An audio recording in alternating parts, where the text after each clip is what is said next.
तेज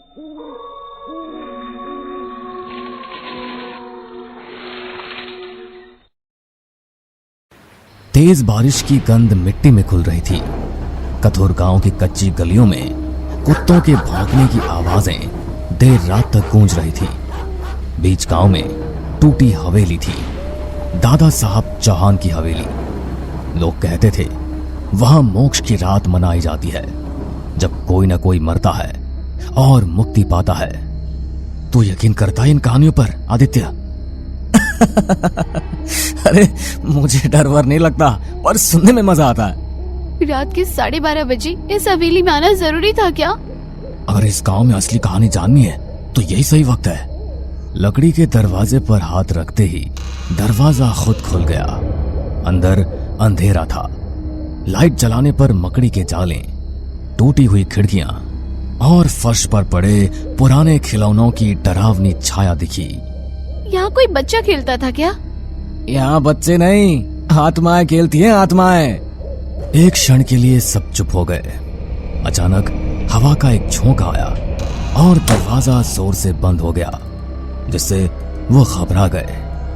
ये दरवाजा बंद कैसे हो गया? अरे डरपोक, तुझे दिखाई नहीं दिया क्या? ये हवा से बंद हुआ है। हवेली के बीचों बीच एक पुरानी लकड़ी की मेज पर कटी फटी किताब पड़ी थी। पन्ने पलटते ही किताब के धूल के साथ अजीब सी गंध निकली।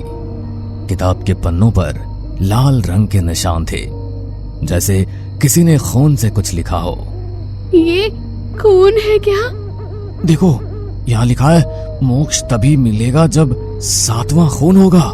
7वां खून? इसका मतलब है यहाँ 6 खून पहले ही हो चुके हैं। अरे घबराओ मत यार, ये बस एक किताब है। इसकी असलियत जाननी है तो हमें हवेली के और अंदर जाना होगा। हवेली के अंदर जैसे उन्होंने कदम बढ़ाए, किसी के रोने की आवाज आने लगी। ऊपर की टूटी सीढ़ियों से झांकती एक परछाई दिखी। कोई है वहां?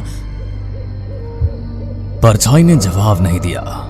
वो धीरे धीरे आगे बढ़ने लगी।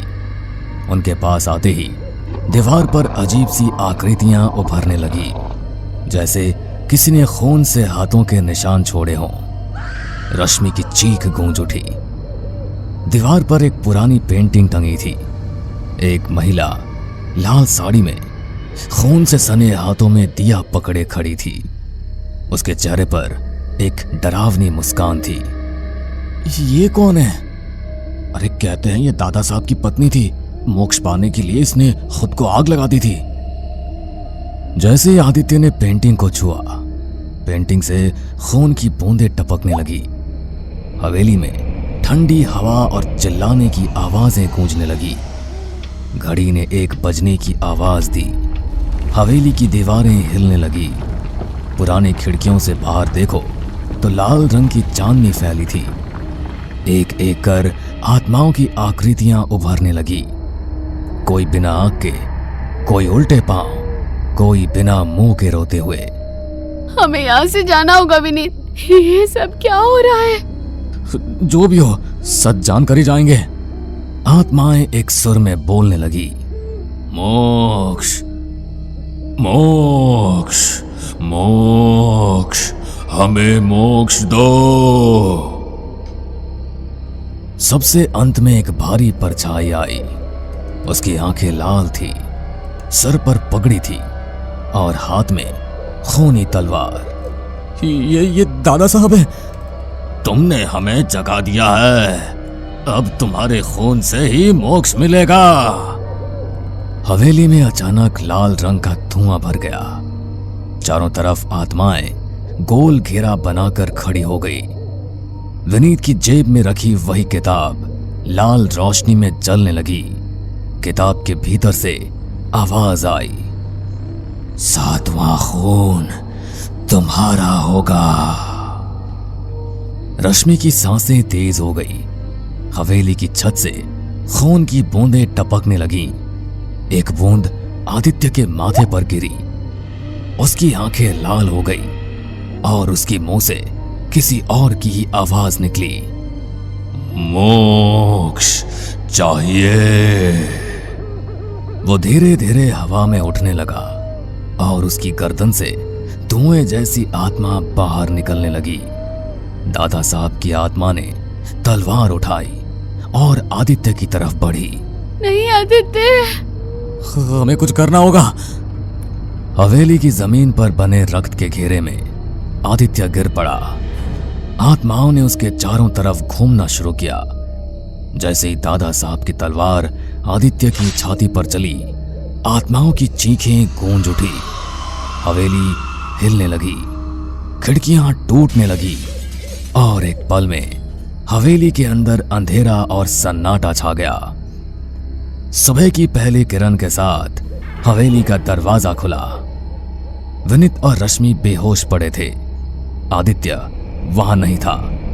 हवेली के बीच में किताब खुली पड़ी थी और उस पर लिखा था, 7वां खून पूरा हुआ, मोक्ष प्राप्त। रश्मि उठी और फूट फूट कर रोने लगी। विनीत ने हवेली के बाहर देखा। वहां आदित्य की आत्मा खड़ी थी, मुस्कुराती हुई। धीरे धीरे वो धुएं में बदलकर गायब हो गई। कहते हैं कठोर गांव में अब हवेली खंडार में बदल गई है, मगर हर अमावस्या की रात हवेली में किसी के हंसने और रोने की आवाजें आती है। जो भी उस हवेली में मोक्ष पाने जाता है वो लौट कर नहीं आता। उस रात के बाद रश्मि और विनीत ने गांव छोड़ने की कोशिश की, लेकिन जैसे कोई अदृश्य शक्ति उन्हें रोक रही थी। हर रात सपनों में आदित्य की आत्मा उन्हें दिखाई देती, खून से सनी आंखों में मोक्ष की प्यास लिए। गांव के बाहर निकलने की कोशिश करते ही रास्ता घूमकर उन्हें वापस हवेली के पास ही ले आता। विनीत, हम यहाँ से क्यों नहीं निकल पा रहे? हमें फिर से वहां जाना होगा रश्मि, सब खत्म करने के लिए। गांव में एक बूढ़ा पंडित हरिदास आया। कहते थे वो तांत्रिक भी था, जिसने कई आत्माओं को मोक्ष दिलाया है। रश्मि और विनीत ने उनसे मिलने का निर्णय लिया। पंडित जी, हमें श्राप से मुक्त कर दीजिए। मोक्ष पाने के लिए हवेली के असली इतिहास को जानना जरूरी है। हवेली की कहानी क्या है पंडित जी? दादा साहब ने अपने स्वार्थ के लिए 7 मासूमों की बलि दी थी ताकि अमरत्व पा सके, लेकिन बलि अधूरी रह गई। 7वां खून अधूरा था। हवेली में आत्माएं उसी मोक्ष की तलाश में भटक रही है। आदित्य का खून 7वां बन चुका है।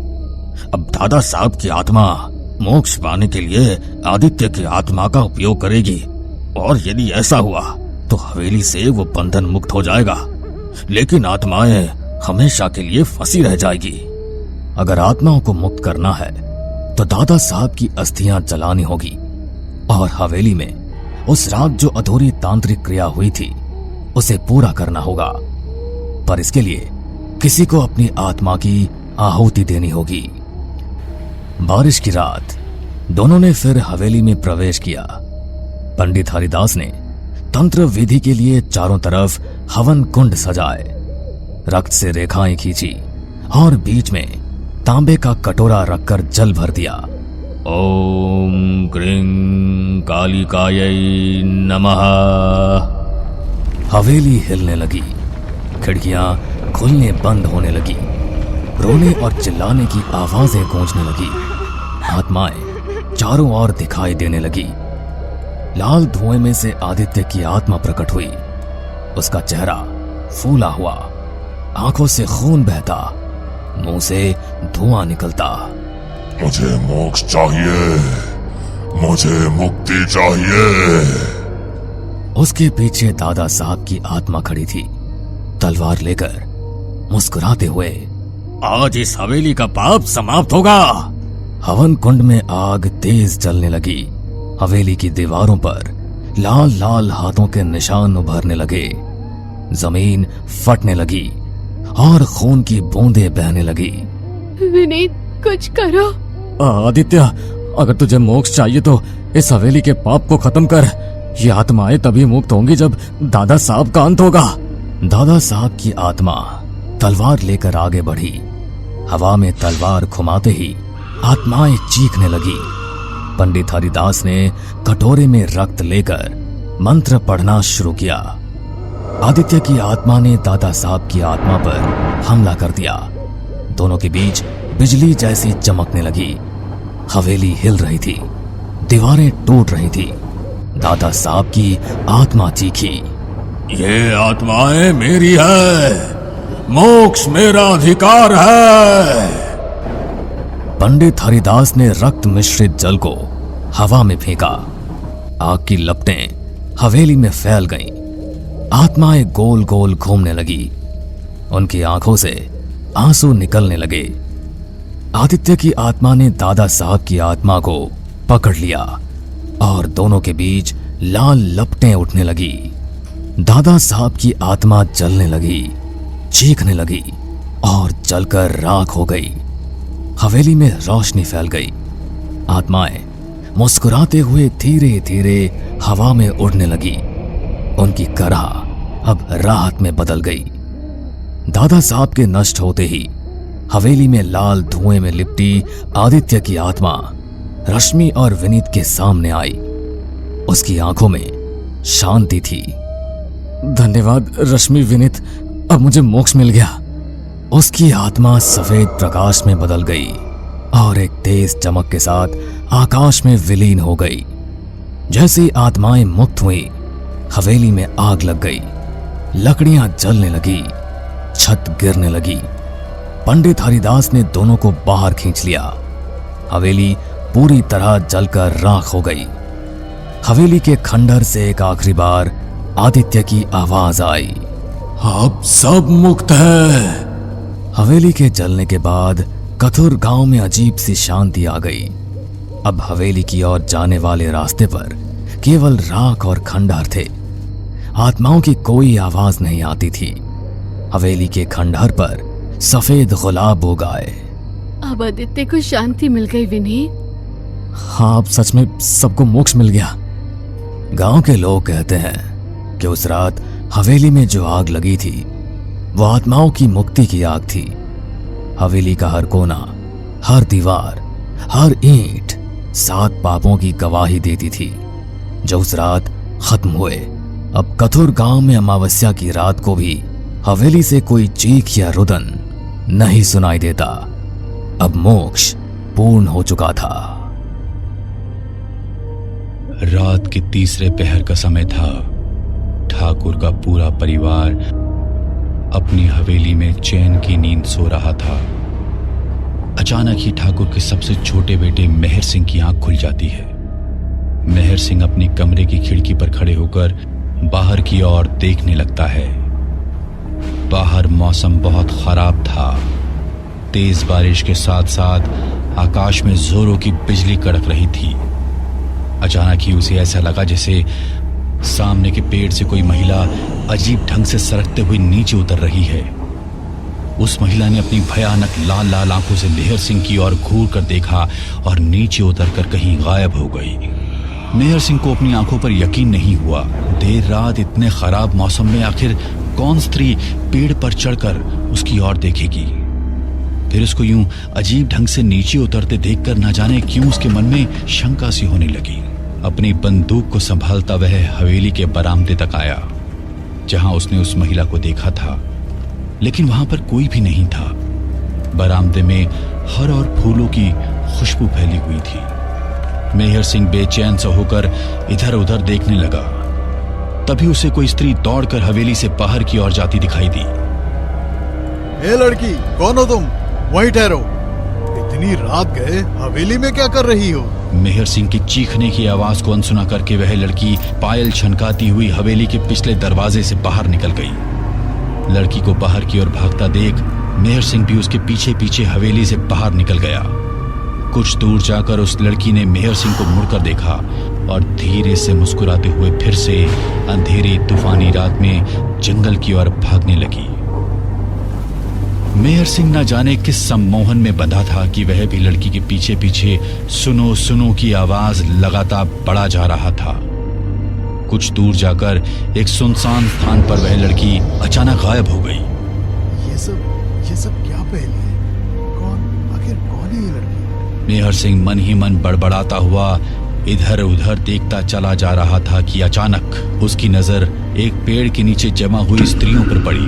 उन सभी स्त्रियों ने काले वस्त्र पहन रखे थे। वह एक लड़की को घेर कर बैठी हुई थी। आधी रात को तूफानी मौसम में यूं घने जंगलों के बीचों बीच इतनी सारी महिलाओं को पेड़ के नीचे बैठा देख मेहर सिंह थोड़ी शंका में पड़ गया। वह तेजी से दौड़ते हुए उन महिलाओं की ओर आया और उसने आवाज लगाकर पूछा, क्या चल रहा है यहाँ? इतनी रात गए ऐसे घेर कर क्यों बैठी हो इसे? क्या कर रही हो इस लड़की के साथ? ठाकुर की इतना पूछते ही उस लड़की को घेर कर खड़ी हुई काले कपड़े वाली औरतें घूमकर ठाकुर की ओर देखने लगती हैं। उन सभी के चेहरे बिल्कुल सफेद थे। आंखें बिन पुतली की बेजान सी नजर आ रही थी। तभी उनमें से एक स्त्री ने कहा, इसकी शादी है, यहाँ ब्याह की रस्म करने आए हैं। आधी रात को कौन से ब्याह की रस्म होती है?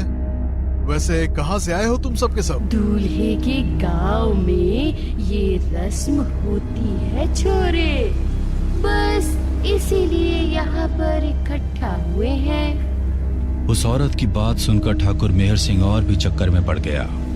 छोटे से गांव में मुट्ठी भर परिवार थे जिनको वो अच्छी तरह जानता था। उसकी जानकारी में तो ऐसा कोई घर नहीं था जिनके यहाँ लड़के का ब्याह हो। आखिर वो औरतें किसके ब्याह की बात कर रही हैं? ठाकुर अभी सोच ही रहा था कि दुल्हन बनी बीच में बैठी लड़की की ओर उसकी नजर पहुंच गई। मेहर सिंह यह देखकर ठिठक गया कि यह तो हूबहू वही लड़की थी जो कुछ देर पहले उसकी हवेली में घूम रही थी।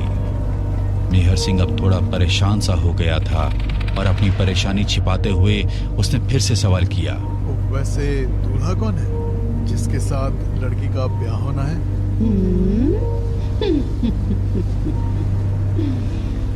समरनपुर सिंह का बेटा मेहर सिंह। उस औरत के मुंह से अपना नाम सुनकर मेहर सिंह का सिर चकरा गया। अगले ही पल खुद को संभालते हुए उसने पेड़ की ओर देखा तो पाया अब वहां पर कोई भी नहीं था। मेहर सिंह समझ नहीं पा रहा था कि अभी कुछ देर पहले जो उसने देखा वो सच था या सपना। जंगल की खामोशी और बादलों की गड़गड़ाहट अब उसे डरा रही थी। तेज कदमों से वह अपनी हवेली की ओर वापस मुड़ गया। तभी उसे अपने पीछे फिर से पायल की आवाज सुनाई देने लगी। ऐसा लग रहा था जैसे कोई उसका पीछा कर रहा हो। उस सुनसान रास्ते में जंगली सियारों की भयानक आवाज के बीच आती पायल की छम छम की आवाज अब उसके मन में हड़कंप मचा रही थी। थोड़ी दूर जाने के बाद उसने धीरे से पीछे मुड़कर देखा तो पाया पीछे कोई भी नहीं था। मेहर सिंह ने राहत की गहरी सांस भरी और जैसे ही सामने देखा उसी काले कपड़े वाली लड़की को ठीक अपने सामने खड़ा देख उसका दिल धक से रह गया था। तो मेहर सिंह ने आव देखा ना ताव अपने घर की ओर दौड़ लगा दी। एक बार जो उसने दौड़ना शुरू किया अपनी हवेली में आकर ही रुका और गिरकर बेहोश हो गया। सुबह के 4 बजे नौकरों ने उसे बेहोश देखा तो उठाकर उसे उसके कमरे में ले आए। छोटे ठाकुर को बेहोश देख पूरी हवेली में हड़कंप मच गया था। कुछ देर बाद जब मेहर होश में आया तो उसने कल रात की सारी कहानी पिता को सुना दी। पिताजी, पिताजी, वो मेरा पीछा करते हुए हवेली तक पहुंच गई थी। वो छोड़ेगी नहीं मुझे, वो मुझे मार डालेगी। प्लीज मुझे बचा लो। अरे बेटा शांत हो जाओ, शांत हो जाओ। हवेली में तुम सुरक्षित हो, डरो नहीं, मैं कुछ उपाय करता हूँ। ठाकुर अपने बेटे की आंखों में डर साफ महसूस कर पा रहा था, इसलिए उसने तुरंत ही पहाड़ी वाले बाबा को हवेली में बुलवा लिया। इधर मेहर सिंह की हालत भी कुछ ठीक नहीं थी। रात से ही उसे तेज बुखार था। दवाइयां अपना काम नहीं कर पा रही थी। मेहर का बुखार इतना तेज था कि वह पिछले 5 घंटों से होश में भी नहीं आया था। शाम होते होते बाबा भी हवेली पहुंच गए थे। उन्होंने मेहर की हालत देखने के बाद एक नींबू लेकर कुछ मंत्र पढ़े और उसे मेहर सिंह के सर से स्पर्श कराकर एक फूंक मार दी। इसके बाद उन्होंने नींबू में कील गाड़ दी। कील के नींबू में लगते ही उसमें से खून की तरह लाल लाल बूंदें टपक कर नीचे गिरने लगी। आपके बेटे के पीछे पिशाचनी पड़ी है। पिशाचनी जिसे देख ले फिर अपने साथ लेकर ही जाती है। लेकिन मुख्य बात यह है कि वो यूं ही किसी के पीछे नहीं लगती। कहीं छोटे ठाकुर का इससे कोई लेना देना तो नहीं है? मैं कुछ समझा नहीं बाबा। किसी पिशाचिनी का मेरे बेटे से क्या संबंध? बाबा की बात सुनकर ठाकुर का बड़ा बेटा चौंक जाता है। हाँ बाबा, मुझे कुछ याद आया। कुछ समय पहले हम 3 भाई पास के गांव में अपने दोस्त के यहाँ गए थे। वहां पहुंचने पर मेहर को गांव की एक सुंदर लड़की दिखाई दी थी। ए, सुनो, क्या नाम है तुम्हारा? रास्ता छोड़ो मेरा, मैं अजनबियों से बात नहीं करती। मेरा दिल आ गया है तुझ पर। तुझे हवेली की छोटी ठकुराइन बनाऊंगा मैं। यूं समझ ले तेरी किस्मत चमक गई। देखो, मेरा रास्ता छोड़ो, मुझे तुमसे शादी नहीं करनी। इंदु मेहर को ठुकराकर अपने घर चली गई थी। उस रात मेहर सिंह पूरी रात शराब पीता रहा। भैया, वो छोरी थूक कर चली गई मुझ पे। अब बस, अब मैं उसे लेकर आऊंगा, चाहे प्यार से या फिर जबरदस्ती से। जब मेहर उसके घर पहुंचा तब वो दुल्हन बनी अपने दूल्हे के इंतजार में बैठी हुई थी। मेहर जोर जबरदस्ती से उसे अपने साथ लाने की कोशिश कर रहा था। तभी इंदु ने उसे एक थप्पड़ मार दिया। मेहर को गुस्सा आ गया और उसने इंदु को जोर से धक्का दे दिया। मेहर के धक्का देने से इंदु संभल नहीं पाई और खुली हुई खिड़की से टकराते हुए नीचे गिर गई, जिससे उसकी मौत हो गई। बाबा, कहीं ऐसा तो नहीं ये पिशाचिनी वही इंदु हो सकता है ये वही लड़की हो। छोटे ठाकुर की जान बचाने की मैं पूरी कोशिश करूंगा, बाकी ऊपर वाले के हाथ में है। इतना कहकर बाबा एक पीले धागे को मंत्र पढ़ते हुए मेहर के बेड के चारों ओर बांध देते हैं ताकि पिशाचने की कोई शक्ति उसे छू ना पाए। रात के तकरीबन 12 बज चुके थे। मेहर सिंह के बिस्तर के पास कुर्सी से सर टिकाकर बैठे ठाकुर साहब भी नींद के आगोश में जा चुके थे। अचानक ही मेहर सिंह की आंख खुल जाती है। आंख खोलते ही उसे वही काले कपड़ों वाली पिशाचनी अपने ठीक सामने दिखाई देती है। देखते ही देखते सुंदर सूरत वाली वह पिशाचनी एक बदसूरत भयानक शक्ल वाली चुड़ैल का रूप ले लेती है। मेहर सिंह के कमरे में वह उल्टी होकर चारों हाथ और पैर की मदद से चलते हुए उसकी ओर बढ़ने लगती है। पिशाचनी को अपनी ओर आता देख मेहर जोर जोर से चिल्लाने लगता है। मेहर सिंह की आवाज सुनकर ठाकुर की भी नींद टूट जाती है। बाबा ने धागा बांधा हुआ है, ये तुम्हें छू भी नहीं पाएगी। ठाकुर के इतना कहते ही वह गुस्से में गर्दन टेढ़ी कर मेहर सिंह को घूरने लगती है और अपने बिस्तर पर सीधा लेटा हुआ मेहर सिंह हवा में ऊपर उठने लगता है। पिताजी, पिताजी मुझे बचाइए, ये मुझे मार डालेगी। मैं तेरे पास नहीं आ सकती, लेकिन तू तो मेरे पास आ सकता है ना? मुझसे शादी करना चाहता था ना तू? जल्दी चल, समय हो गया है।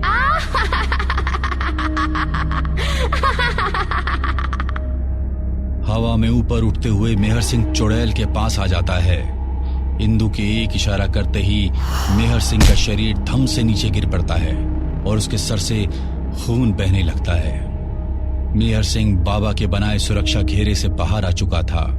अपने बेटे को पिशाचनी के सामने लहूलुहान पड़ा देख ठाकुर अपनी बंदूक लेकर उसकी ओर दौड़ता है।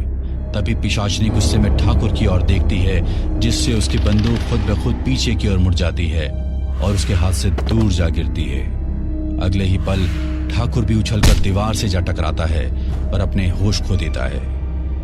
मेहर सिंह को अपनी आंखों के सामने इस हालत में जमीन पर पड़ा देख इंदु जोर जोर से हंसने लगती है।